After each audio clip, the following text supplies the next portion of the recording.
Kita berkumpul di tempat ini dalam rangka agenda kita Pra Mubes ke-8 Bamus Betawi di tahun 2023. Dan organisasi yang 41 tahun yang nggak bisa dipegang sama digampang-gampangin, diakal-akalin.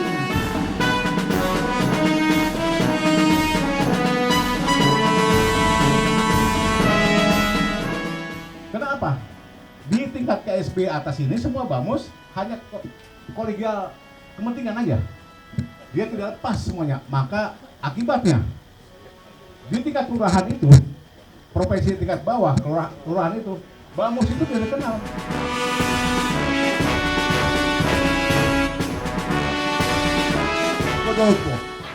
Ya lebih dari blow on gitu. Jadi kalau orang Bekasi itu lebih dongo tuh, jago dolog namanya itu. Ya.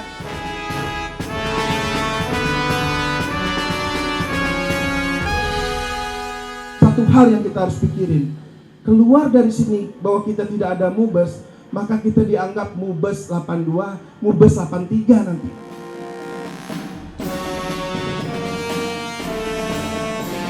Saya katakan, kalau suatu organisasi itu akan baik ketika awalnya, ketika rekrutmennya itu benar, akan benar.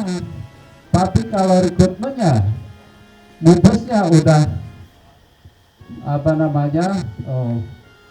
manipulatif, udah curang, udah tidak fair, itu akan nggak baik hasilnya, gitu. Karena mereka akan menutupi orang salah lagi terus begitu.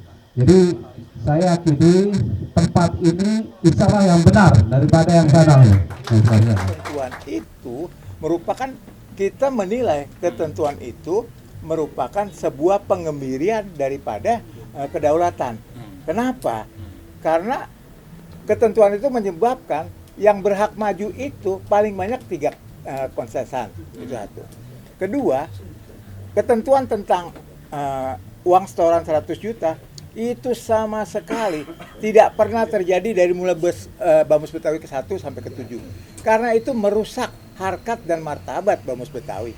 Bamus Betawi ini di dalam memilih ketua umum sama sekali tidak berdasarkan setoran uang. Ini yang kami anggap sebagai sesuatu yang bertentangan dengan ADART. Kemudian satu lagi, di dalam setiap kegiatan, panitia penyelenggara harus berposisi netral, harus berposisi independen, ya. Tapi fakta mengatakan saat ini panitia penyelenggara adalah bagian dari tim sukses Riano P. Ahmad. Ini tidak sesuai 90%, ya. Ini tidak sesuai dengan konstitusi. Kenapa itu kami tolak? Pak, pembentukan panitia yang kemarin kenapa tidak disampaikan keluhan-keluhan ini? Ketika sudah terjadi baru ada semacam kritik lah dari ormas-ormas lain yang ada sekarang ini. Pada dasarnya pada saat pembentukan, dari mulai pembentukan, indikasi ya kecurangan itu ada. Satu, pola pembentukannya ya bersifat pemaksaan, tidak memenuhi quorum. Dia bilang ini BPH. Di dalam rapat BPH, di dalam ADART kita, rapat BPH sama sekali bukan forum untuk menentukan tidak memiliki kewenangan untuk membentuk panitia mubes gitu. Nah, itu satu. Kemudian pembentukan daripada panitia mubes itu dipilih. Oh, ini orang adalah yang akan bisa menjadi dwifungsi, yaitu dari panitia penyelenggara, dia adalah tim sukses. Dari awal bau busuk ini sudah sangat tercium. Saya sebagai sekretaris SC tidak pernah hadir di pembentukan itu. dan saya ditunjuk sebagai sekretaris SC, itu saya tanyakan sama Riano, "No, kenapa gue dipakai? Kenapa gue jadi sekretaris SC?" Dia bilang, "Bang, abang kan konseptor kita semua." MKB Bang, Ah. apa Bang? Hah? Terlibat MKB di Jadi ini yang berkaitan dengan kenapa tidak dari awal. Dan terus terang, panitia ini juga panitia yang tidak ya mau berposisi secara tegas, karena dari panitia yang ada 8 personil merupakan pengurus dari wali amanah MKB gitu. MKB kita melihat bahwa MKB ini dibentuk ya dengan satu posisi yang secara nyata memposisikan Bamus Betawi sebagai organisasi underbow atau menjadi bawahan dari MKB. Kami sangat menentang. Bukan hanya kami, tetapi Ketua Majelis Adat sampai mengeluarkan permintaan, ente ini mau jadi pengurus MKB atau menjadi pengurus Bamus Betawi. Bahkan ada statement disampaikan di dalam suatu forum rapat organizing committee, saya minta ada pernyataan tertulis, milih sana atau milih sini. Dan ternyata terbukti mereka mengabaikan permintaan Majelis Adat. Begitu. Bang, pertemuan hari ini apa goalnya, Bang? Alhamdulillah pertemuan hari ini merupakan sebuah pertemuan konsolidasi dan pemantapan ormas-ormas menyikapi update dinamika yang ada. Pertemuan hari ini sepakat ya bahwa kami semua ormas-ormas pendukung Bamus Betawi menjunjung tinggi aturan main yang diatur dalam ADART. Yang dimaksudkan apa?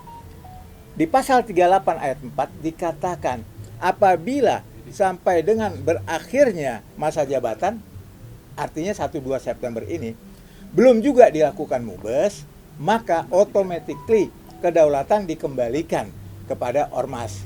Nah, karena kami tidak mengakui mubes mereka, maka kami taat pada pasal 38 ayat 4 anggaran rumah tangga. Kami tunggu sampai jatuh tempo semua demosioner berdasarkan ketentuan yang dimaksud. Pada saat demosioner, apa yang dilakukan? Anggaran rumah tangga 38 ayat 4 mengatakan apabila sampai dengan batas waktu tersebut, maka penyelenggara mubes dikembalikan pada kedaulatan ormas pendukung Bamus Betawi. Hari ini yang kita putusin, kita akan mengadakan mubes sendiri berpatokan pada pasal 38 ayat 4 anggaran rumah tangga. Artinya tidak menerima atau tidak mengakui hasil mubes di pencaksilat hari ini. Oh, itu sebelum ini ada. Kita sudah 30 ormas membuat pernyataan sikap bersama. Kami memposisikan bahwa mubes itu bukan hanya tidak kita akui, tapi mubes itu penuh dengan intrik dan manipulatif. Itu ada tertulis dan ditandatangani stempel oleh lebih daripada 30 ormas dan para tokoh-tokoh. Jadi bukan kita tidak mengakui saja, kita memposisikan mubes tersebut sebagai mubes manipulatif. Setelah pertemuan ini, apakah sudah dirancang akan ada mubes yang akan dilaksanakan oleh ormas-ormas? Ya, ini adalah satu simpulan juga bahwa ormas-ormas yang hadir di sini sepakat kita akan membuat mubes ya, di mana kewenangannya itu sudah menjadi kewenangan dan kedaulatan ormas. Kapan itu? Jatuh temponya adalah 3 September. Jadi pada tanggal 3 September kami akan memulai dengan pembentukan panitia mubes. Tetapi menjelang panitia mubes tersebut, di dalam rangka terjadinya sebuah keputusan yang paripurna, kita bentuk tim kecil. Tim kecil itu akan merumuskan, nih mubes kita gimana? Karena panitia mubes di sana itu kayak panitia mubes 17-an. Kalau di hotel kita nggak perlu yang kayak begini, karena itu ada sesuatu yang bersifat sudah ditanggulangi oleh hotel. Jadi intisarinya kembali, hari ini adalah kita sepakat untuk menyelenggarakan mubes berdasarkan pasal 38 ayat 4. Kemudian hari ini kita juga membentuk panitia kecil, bukan panitia mubes, panitia persiapan pelaksanaan mubes. Sesuai ADART? Sesuai ADART. Tahapan itu ya? Tahapan itu. Bang, artinya akan ada 3 pimpinan Bamus di Jakarta. Boleh. Haji Oding, Riano, dari sini satu lagi. Oke. Saya pikir Haji Oding sudah jatuh tempo berdasarkan informasi publik 22 Agustus kemarin masa baktinya udah habis. Jadi Haji Uding, Haji Oding, Iksan berstatus anumerta di sana gitu ya. Kalau yang berkaitan dengan apa pertanyaan tadi MKB? Iya, enggak ada tiga Apa aja ada tuh? tiga bamus yang Oke. tadi. Oke. Artinya itu udah tidak ada lagi sebetulnya. Kalau Haji Oding, udah. kami tarik garis, dia sudah nafsi-nafsi sama kami sejak dia punya Kemenkumham, kami punya Kemenkumham. Jadi udah nafsi-nafsi gitu, rumah tangga dia masing-masing. Oke. Namanya juga dia suku Betawi 82. Oke, Iya. terus Bamus 82 ya. terus apa yang kedua tadi versi Riano. Iya. Nah, versi Riano itu adalah versi sementara. Kenapa? Karena kita tidak mengakui. Nanti kemudian yang terjadi apa? Apakah versi Riano tersebut merupakan suatu versi yang memenuhi aturan main ADART? Yang kami tahu mereka datang itu sekitar 20 ormas dan yang lain pengurus majelis taklim dan laskar adat. Jadi itu kita akan buat gitu.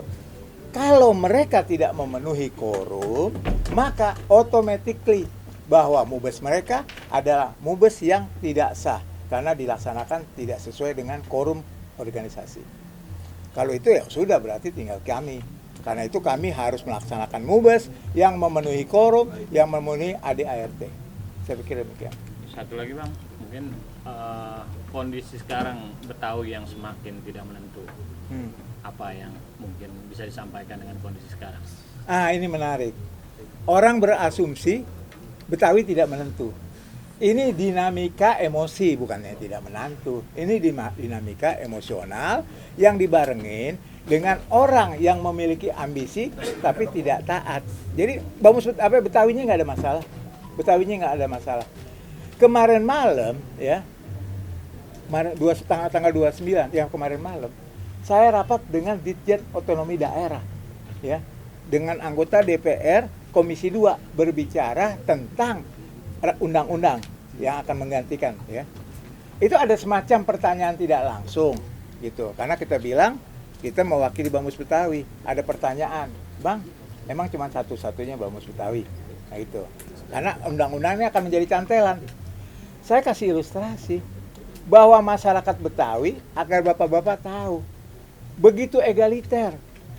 Tidak, kami punya aturan main di kriteria orang Betawi. Contoh saya, bapak saya Flores, ibu saya Jogja, saya wakil ketua umum Bamus Betawi. Artinya Betawi sekarang berbeda dengan asumsi bapak-bapak.